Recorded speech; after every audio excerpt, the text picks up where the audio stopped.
எந்த விதத்திலையும் குறைவில்லாத ஒரு படம் தான் கொட்டுக்காளி.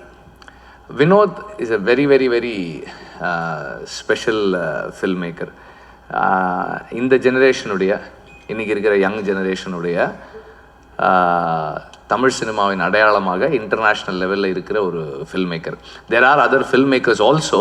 ஆனால் வினோத்துக்கு ஒரு அட்வான்டேஜ் என்னென்னா, வினோதோட ப்ரெசன்ஸ் மெயின் ஸ்ட்ரீம்லேயும் இருக்குது, மெயின் ஸ்ட்ரீம்லேயும் தெரியுது.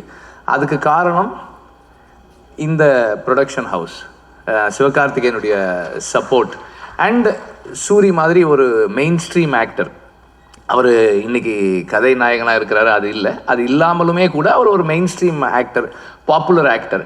அவர் இந்த மாதிரியான ஒரு படத்துக்குள்ளே இருக்கணும்னு விரும்பி வர்றது வினோதுக்கு ஒரு பலமாகவும் அதே நேரத்தில் சவாலாகவும் இருந்திருக்கும் இந்த கதை பண்ணும்போதுன்னு நான் நினைக்கிறேன். பிகாஸ்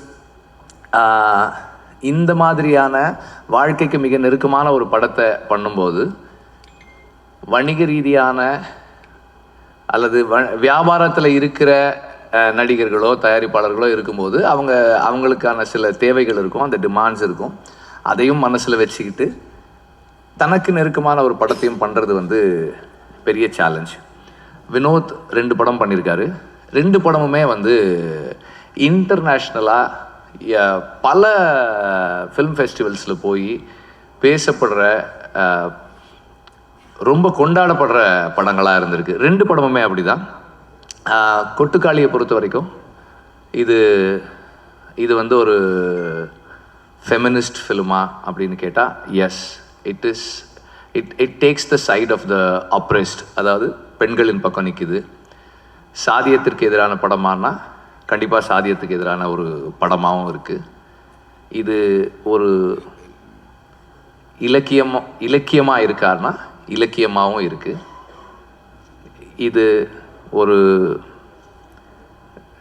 நம்மளை மாதிரி மெயின் ஸ்ட்ரீம் ஆடியன்சஸ், வணிக சினிமாவை பார்க்கக்கூடியவர்களுக்கு நெருக்கமான படமாக இருக்கானா அப்படியும் இருக்குது. இதை சாதிக்கிறது சாதாரண விஷயம் இல்லை. இதை வினோத் ரொம்ப எளிமையாக இயல்பாக அச்சீவ் பண்ணியிருக்காரு. அண்டு நடித்த நடிகர்கள் அல்லது இந்த படத்தில் சில பாத்திரங்களை ஏற்று செய்திருக்கிறவர்கள், ஏன்னா 3 பேரை தவிர யாருமே நடிகர்கள் கிடையாது, ப்ரொஃபஷனல் ஆக்டர்ஸ் கிடையாது, எல்லாருமே சரியாக பண்ணியிருக்காங்க.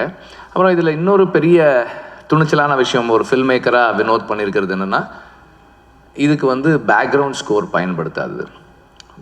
பேக்ரவுண்ட் ஸ்கோர் இல்லை அப்படின்றதால என்ன ஆகுதுன்னா இன்னும் வாழ்க்கைக்கு நெருக்கமாக போகுது. And there are lot of ironic moments இந்த ஃபில்ம். அதை நீங்கள் படம் பார்க்கும்போது அதை என்ஜாய் பண்ணுறதுக்கு நல்லாயிருக்கும்.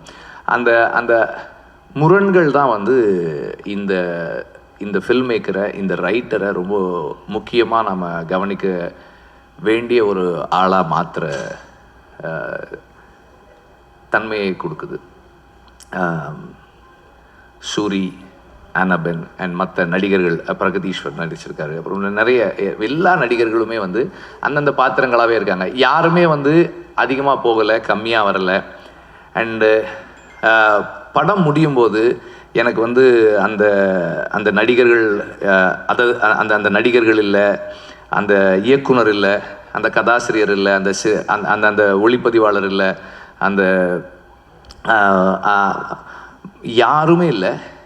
அந்த வாழ்க்கை, அந்த வாழ்வியல், அந்த பெண்ணுக்கு என்ன நடக்க போகுது அப்படின்ற அந்த சிந்தனை மட்டுமே நம்மக்கிட்ட இருக்குது. அந்த அளவுக்கு ஒரு நேர்மையான, எளிமையான, சிறந்த படைப்பு கொட்டுக்காளி. நன்றி.